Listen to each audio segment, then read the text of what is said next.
को लेकर चलते हैं जहां पर सीएम योगी आदित्यनाथ कार्यक्रम को संबोधित कर रहे हैं। श्री कमलेश पासवान जी, आयकर विभाग के सभी अधिकारीगण, गोरखपुर के सभी उपस्थित महानुभाव, नागरिक बंधुओं, आयकर विभाग के पूर्वी उत्तर प्रदेश के इस मुख्यालय के लोकार्पण के अवसर पर पहली बार देश की वित्त मंत्री का आगमन महायोगी बाबा गोरखनाथ की इस पावन धरती पर हुआ है।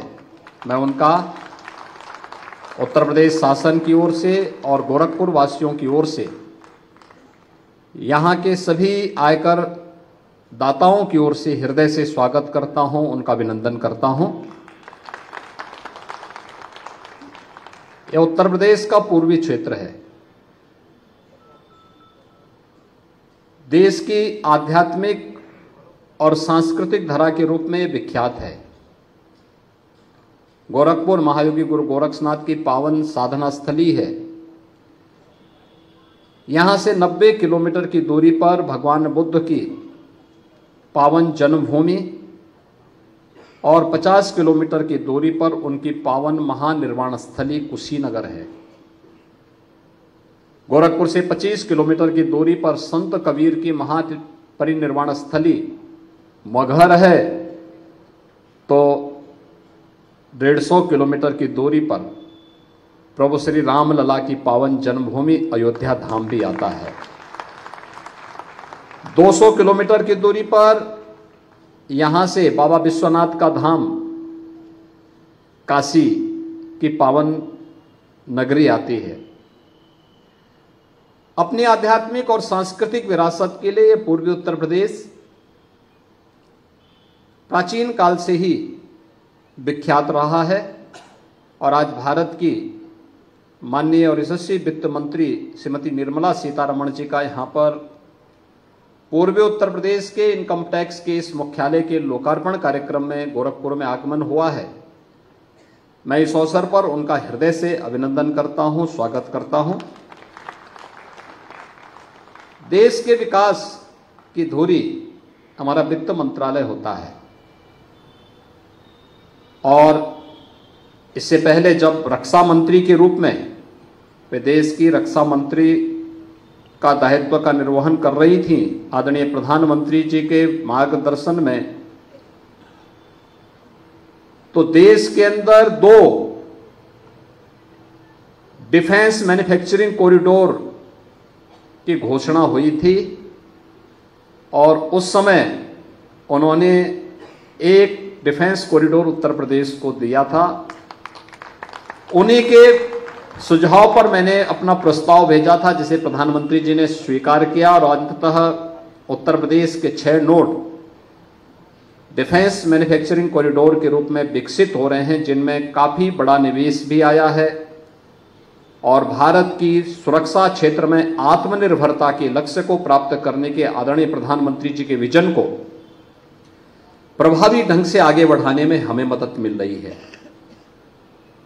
उत्तर प्रदेश का गंगा एक्सप्रेसवे आज पश्चिमी उत्तर प्रदेश को पूर्वी उत्तर प्रदेश से जोड़ने का एक महत्वपूर्ण एक्सप्रेसवे है।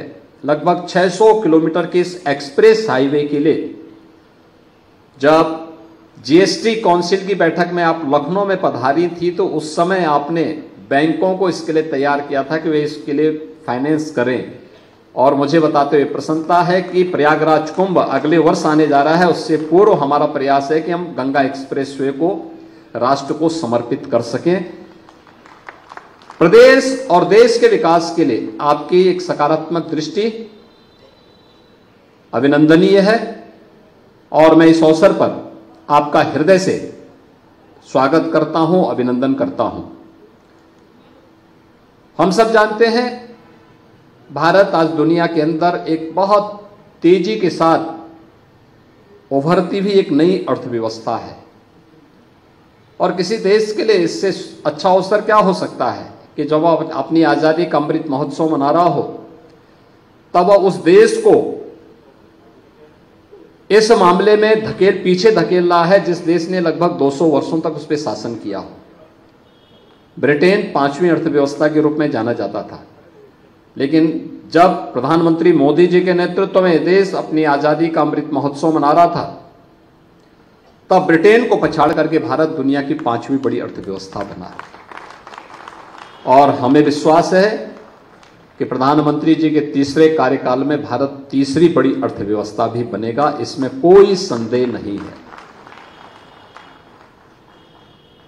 देश के अंदर इनकम टैक्स के द्वारा अपने टैक्स पेयर के लिए जो 7 हब निर्मित किए जा रहे हैं, उनमें से एक गोरखपुर भी बनाया जा रहा है, जिसमें इनकम टैक्स के जो टैक्स पेयर हैं, जो आयकर दाता हैं, उनकी काउंसलिंग के लिए, उनकी किसी भी प्रकार की असुविधा को दूर करने के लिए मैं हृदय से प्रधानमंत्री जी का भी और माननीय वित्त मंत्री जी का इसके लिए आभार व्यक्त करता हूं।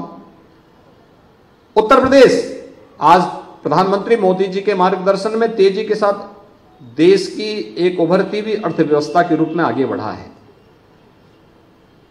पिछले 7 वर्ष में उत्तर प्रदेश ने अपनी जीडीपी को दोगुना करने में सफलता प्राप्त की है, तो प्रति व्यक्ति आय को भी दोगुना करने में हमें सफलता प्राप्त हुई है। आज देश का अच्छा इंफ्रास्ट्रक्चर उत्तर प्रदेश के अंदर मौजूद है।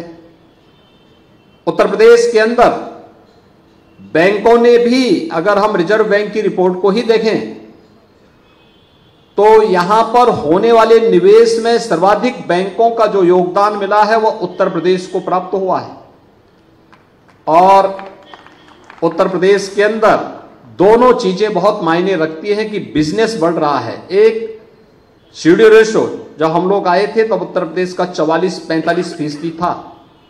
आज यह बढ़कर के, मैंने कल ही एसएलबीसी की बैठक ली थी लखनऊ में, और मुझे बहुत अच्छा लगा कि अब ये लगभग 60% के आसपास पहुंचने जा रहा है। यानी 44-45% से बढ़कर के 60% तक पहुंचना। और हमने लक्ष्य दिया है कि अगले वित्तीय वर्ष के लिए इसको 65% तक पहुंचाना है। लेकिन उतनी ही तेजी के साथ यह भी साबित होता है कि उत्तर प्रदेश में इनकम टैक्स भरने वालों को, आईटीआर का जो रिटर्न फाइल करने वाले लोगों की संख्या भी बढ़ी है। 2014 में केवल 1,45,000 लोग यूपी के अंदर इनकम टैक्स का रिटर्न भरते थे, और आज ये संख्या 12 लाख से ऊपर पहुंच चुकी है। और ये होना भी चाहिए, हमारा राष्ट्रीय कार्य है।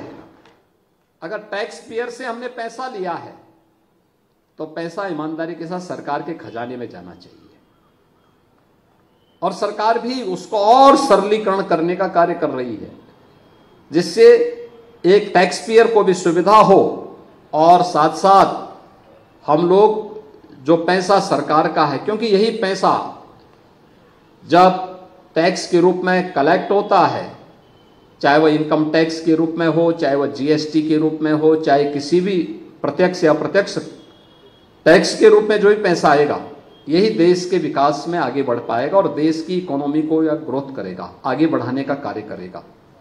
और हम सबको इस दिशा में पूरे प्रभावी ढंग से आगे बढ़ चढ़ करके भाग लेना चाहिए। बेहतरीन समन्वय के माध्यम से, संवाद बना करके इन कार्यक्रमों को अगर हम आगे बढ़ा पाएंगे तो तेजी के साथ यह देश दुनिया की एक बड़ी अर्थव्यवस्था के रूप में आगे बढ़ सकता है। आदरणीय प्रधानमंत्री जी ने 2047 देश के प्रत्येक नागरिक को एक लक्ष्य के रूप में दिया है।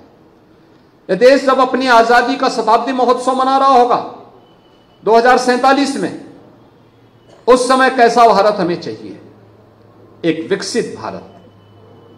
विकसित भारत हम सबका संकल्प होना चाहिए। विकसित भारत का संकल्प का मतलब सबसे बड़ी भूमिका होगी नागरिक कर्तव्य की। एक नागरिक के रूप में हम अपने कर्तव्यों का निर्वहन कितनी ईमानदारी के साथ कर पा रहे हैं, और नागरिक कर्तव्य किस रूप में? उसका रूप वही है कि मेरा जो कुछ भी है इस देश के लिए है, इस समाज के लिए है। देश को हम भी अपने स्तर पर कुछ योगदान दे पाएंगे। एक सामान्य टैक्स पेयर उस रूप में योगदान दे सकता है, एक नागरिक अपने रूप में उसका योगदान दे सकता है, एक व्यापारी अपने रूप में उसका योगदान दे सकता है, अधिवक्ता अपने क्षेत्र में इसमें योगदान दे सकता है, अलग अलग फील्ड का व्यक्ति अगर ईमानदारी पूर्वक अपने कर्तव्यों का निर्वहन करके इस कार्यक्रम को आगे बढ़ा रहा है, तो हम राष्ट्र निर्माण की प्रवर्तमान अभियान में हम सब का भी योगदान होगा। और आज प्रदेश के अंदर बैंकों ने जिस तेजी के साथ लोगों के साथ सहभागी बनाकर के इस कार्यक्रम को आगे बढ़ाना प्रारंभ कर दिया है, चेंज आया है, परिवर्तन, बहुत परिवर्तन आया है। आज तो बड़े पैमाने पे कोई भी नौजवान जाता है, बैंक उसके लिए सदैव खड़ा रहता है।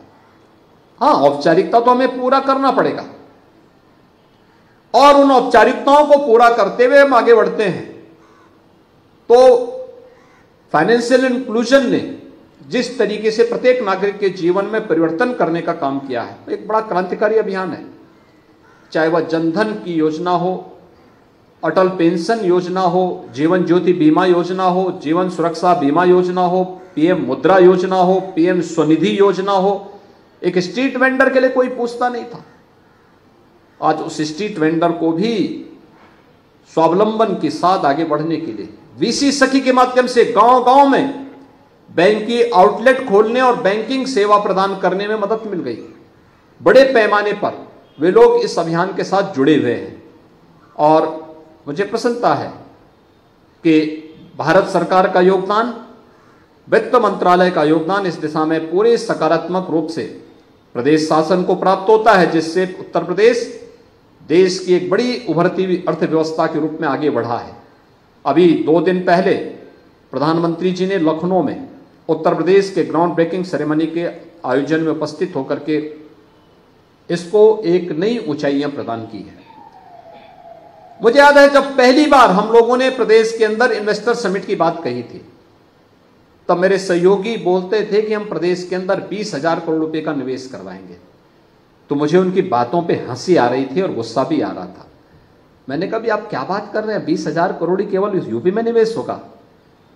तो कहते अरे साहब, यूपी में कौन निवेश करेगा? मैंने कहा, क्यों यूपी, तब तक हमारी सरकार को बने हुए मात्र 6 महीने हुए थे। मैंने कहा, क्या यूपी में अभी किसी का विश्वास नहीं जगा है? कहा, अरे साहब, अभी कहां जगने वाला है, इतनी जल्दी विश्वास? तो जब विश्वास एक बार टूट चुका है, 15-20 वर्षों का जो अविश्वास है, इसका खामियाजा तो भुगतना ही पड़ेगा। और पहला जब इन्वेस्टर समिट किया था, मुझे भी कुछ जगहों में जाना पड़ा था। हम लोगों ने वहां पे लोगों के साथ रोड शोज किए थे, उद्यमियों के साथ हम बैठे थे, जिससे भी हम बातचीत करते थे वो कहता, साहब हमने तो बहुत पहले संकल्प लिया, हम यूपी कभी नहीं जाएंगे। क्यों नहीं जाएंगे, क्यों नहीं आएंगे आप? वो कहता था, साहब हम ही सुरक्षित नहीं तो पूंजी कैसे सुरक्षित रहेगी? आज मैं कह सकता हूं यूपी दंगा मुक्त प्रदेश है। कोई दंगा यूपी में नहीं होता, कोई गुंडागिर्दी यूपी में नहीं होती, कानून व्यवस्था की स्थिति बेहतरीन है। यूपी में आज के दिन पे पर्यटकों की संख्या कितनी तेजी के साथ बढ़ी है। अकेले अयोध्या में, कल अयोध्या में प्रभु श्री रामलला के विराजमान होने का 1 महीना पूरा होने जा रहा है और आज पूरा होने जा रहा है। और इस अवसर पर अगर आप देखेंगे कि पिछले 1 महीने के अंदर लगभग 62 से 65 लाख श्रद्धालु अयोध्या धाम में पधारे हैं। आप सोच सकते हैं।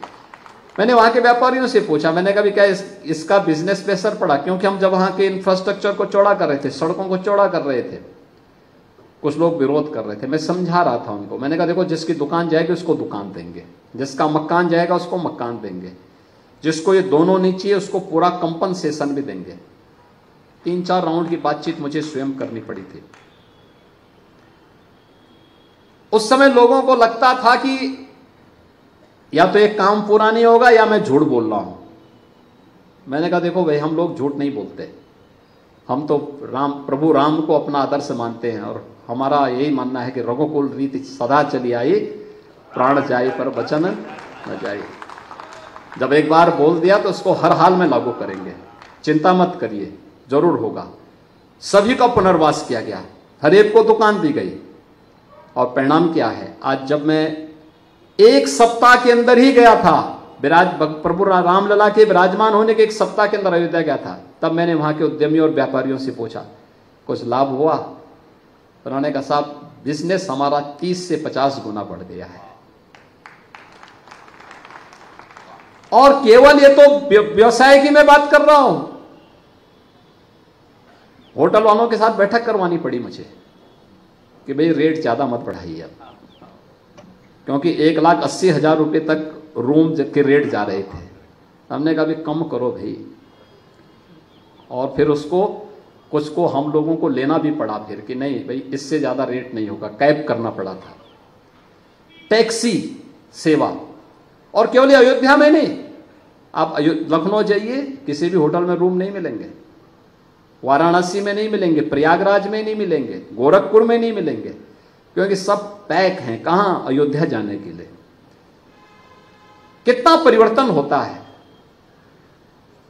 प्रधानमंत्री जी के द्वारा प्रयास प्रारंभ किया, आज रिजल्ट हम सबके सामने है। आस्था भी और आजीविका भी इसी को कहते हैं, और यह कार्य हम सबको मिलकर के आगे बढ़ाना होगा।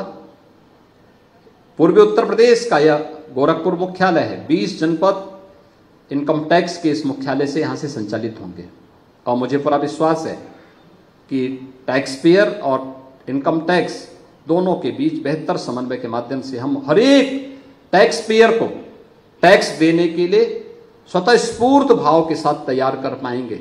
ये केवल इनकम टैक्स की ही जिम्मेदारी नहीं है, ये हम सब की भी नागरिक दायित्व होना चाहिए कि हम भी लोगों को इसके लिए तैयार करें। हर समाज का हर व्यक्ति, हर नागरिक को तैयार करें कि ये हमारी राष्ट्रीय ड्यूटी बनती है। हम दें तभी देश का विकास होगा, इंफ्रास्ट्रक्चर तब और अच्छा होगा। अगर उत्तर प्रदेश में हमारे पास पैसा नहीं होता तो क्या हम उत्तर प्रदेश के अंदर इंफ्रास्ट्रक्चर दे पाते, एक्सप्रेस हाईवे दे पाते, एयरपोर्ट दे पाते, ये रामगढ़ ताल का सुंदरीकरण हो पाता, या और कार्य हो पाते? आज पैसा है तो प्रदेश के अंदर हर जनपद में अच्छे कार्य हो रहे हैं। पैसा ही नहीं होता तो भीख मांग मांग करके कब तक आप काम कर पाते? नहीं हो पाता। इसलिए हम लोग प्रत्येक नागरिक को इसके लिए तैयार करेंगे। इस विश्वास के साथ मैं इनकम टैक्स के इस पूर्वी उत्तर प्रदेश के मुख्यालय के लोकार्पण के अवसर पर माननीय वित्त मंत्री जी यहाँ पर आई हैं, उनका हृदय से अभिनंदन करता हूँ, स्वागत करता हूँ। इनकम टैक्स विभाग को इस मुख्यालय के लिए हृदय से बधाई देता हूँ और विश्वास व्यक्त करता हूँ कि यह भवन न केवल देश के इनकम टैक्स को संख्या को बढ़ाने में सफल होगा, बल्कि यहाँ के प्रत्येक टैक्स पेयर को और भी अपने साथ जोड़ करके राष्ट्र निर्माण के इस अभियान के साथ उसे और मजबूती के साथ बढ़ाने का काम करेगा। आप सबके प्रति मेरी शुभकामनाएं। धन्यवाद। जय हिंद।